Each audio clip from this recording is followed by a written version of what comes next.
Framhaldinu blóðhlutavika á Landspítala og Sjúkrahúsinu á Akureyri og tilgangurinn að vekja starfsfólk þessara sjúkrahúsa til vitundar nokkur veigamikil atriði tengd blóðhlutanotkun.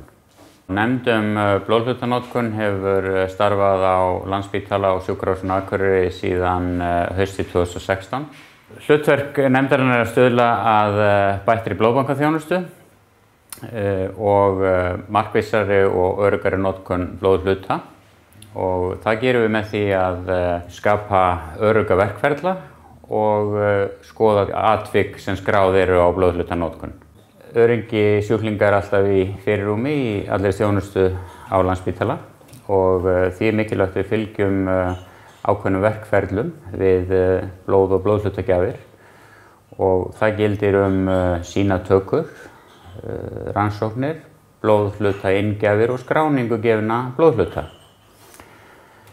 Stóru verkefnin okkar núna lúta að því að bæta skráningu á gefnum blóðhlutum og sömuleiðis uppfæra klínískar leiðbeiningar blóðhlutanotkun. Mér langar að lýsa ferlinu við að panta og gefa blóðhluta.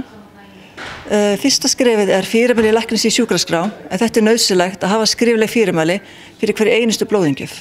Í öðru lagi það svo að senda viðeigandi sýni og beiðnir í blóðbankann fyrir samræmingapróf. Nú þegar við eigum gild samræmingapróf, þá það að panta blóðhlutann, annarkvort með símtali eða að senda eyðublað. Blóðhlutunum þá pakkað niður í blóðbankanum og sendur á spítalann og settur í blóðskáp.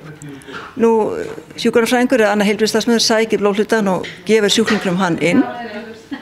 Og síðast en ekki síst það svo skráning inngjafar í Interinfo. En þetta viljum við leggja áherslu á í þessari viku. Vegna þess að þessi skráning á að vera 100%, hún bundin í lög.